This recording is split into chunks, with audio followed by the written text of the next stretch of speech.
Hello my friends, it's the Game Boy Geek here, and today we find ourselves in the future year of 3045, where livings from the multiverse are using star power as their main source of energy to sustain life on their planet.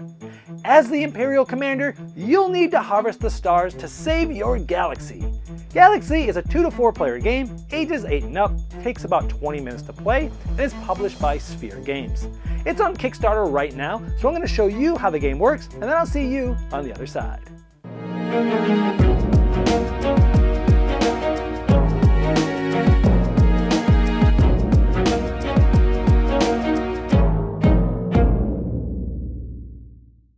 Now this is a Kickstarter preview, so all the art and components you see here are prototype, and you're going to want to check the link in the description of this video that takes you to that project page to see all the final art and components. Now Galaxies is the game you play in the dark, but I'm going to show you how to play it in the light because it's a little easier to show you with the lights on, but I am going to show you what it looks like in the dark. Here we have a 4-player game set up. Each player is going to have a galaxy of a different color. Here you see red in there, blue, purple, orange, and this is the multiverse. Now over the course of the game, players are going to be drawing marbles from this bag, which are representing stars, and they're going to be placed onto the multiverse, and then players are going to be taking them from there and adding them to their galaxy. Now there'll be a certain amount of empty columns in this multiverse depending on the amount of players. For example, with 4 players, there'll be 5 of them, so 1 of them is covered. Now on your turn, you have 2 choices. One of them is to take marbles, which are those stars, from the bag. You randomly take 2 without looking, and you'll place those in the multiverse. Now you can place them in the same row in any open holes, or you can place them in different ones. It doesn't really matter as long as you place them in open holes. Then it'd go to the next player's turn. So after a handful of turns, it might look something like this, but let's show you what it looks like in the dark. Now this gives you a really good feel for what it looks like when you're playing this game in the dark with a lot of these stars in that multiverse. But now let's say it's the blue player's turn. Instead of taking stars and placing them in here, you can, for your turn, take any single column and take all of these stars and put them in your galaxy. Let's say they want to take this column. And once all those marbles are taken, a nebula cover goes over there just to ensure that everyone knows no more marbles can be added to that column this round. Then that player will place those stars in their galaxy. Now, when you place them, this middle one is sort of a free one, but you either have to place one of those stars next to or adjacent to this center one, or adjacent to a star of the same color. So this is good because it's the same color, and since this one is not that color, it has to be around that center spot. So that blue player would have been out of the round, and all the other players will continue to do one of those 2 actions, either placing the marbles or taking them and being out of the round until it gets to the last player, and then that player essentially is going to do the same thing. And the round ends as soon as all players have taken marbles. There'll always be 1 column left that hasn't been taken at this point. Any marbles there get discarded back to the box. Now let's say we're halfway through the second round there, and this blue player decided to take some stars, those marbles, and let's say they got 1 blue. Remember, this blue can go anywhere around the free center or touching any blue one. Let's say this purple one they put here, again, it has to be somewhere around the center because there's no other purples. Now the green ones are different. These are gas giants, and they can be placed into any hole, but they are going to be worth minus points at the end of the game.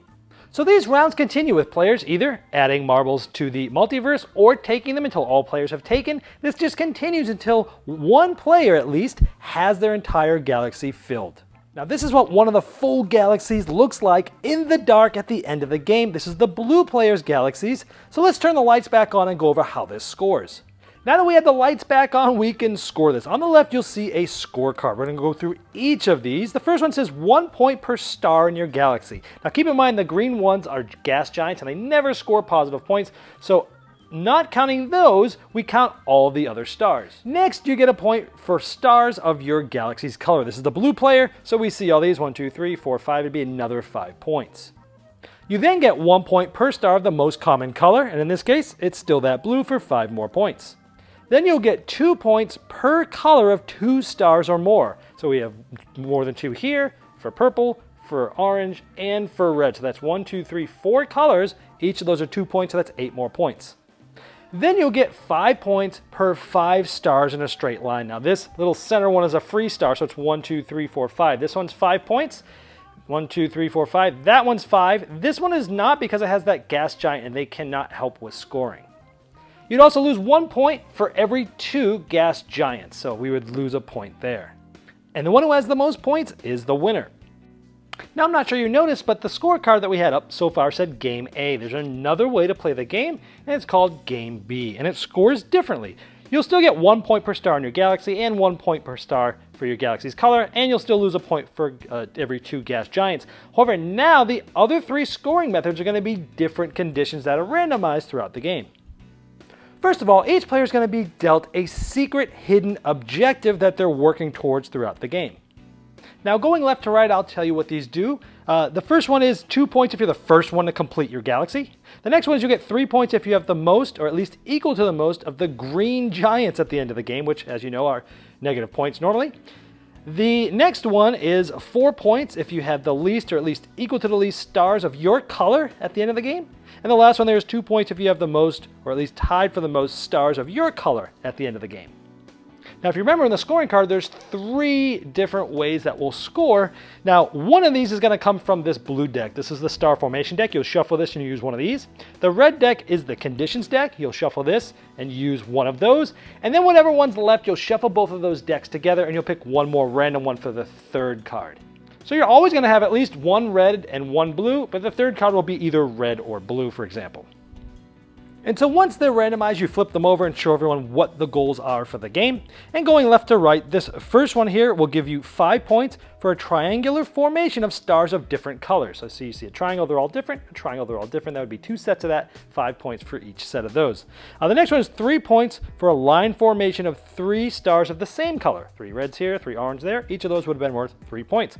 And the last card, that condition one there, you get 5 points for each set of the different colored marbles. So 1, 2, 3, 4, 5, there's 5 colors there. They're all different, and that set will get you 5 points. But there's a handful of both of these types of cards, which gives the game a lot of replayability. Now let's have some fun and show you some of these filled galaxies with stars in the dark. And while you're enjoying these in the dark pictures, I want to let you know there's going to be many expansions for Galaxies, so check the Kickstarter page to see these, one of which will allow a solo mode, and many of the other ones will make the game more strategic and complex.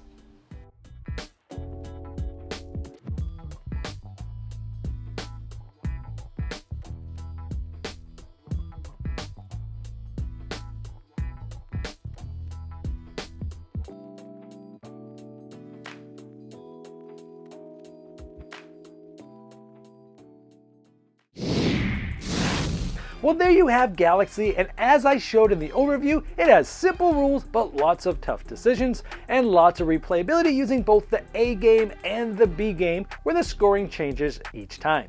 Not to mention the uniqueness and cool factor of playing in the dark. Now, if you'd like to see all the final art and components and all the different pledge levels available, you can click the link below me in the description of this video, and it will take you directly to the Kickstarter project page, and I'm sure the fine folks at Sphere Games would love your support.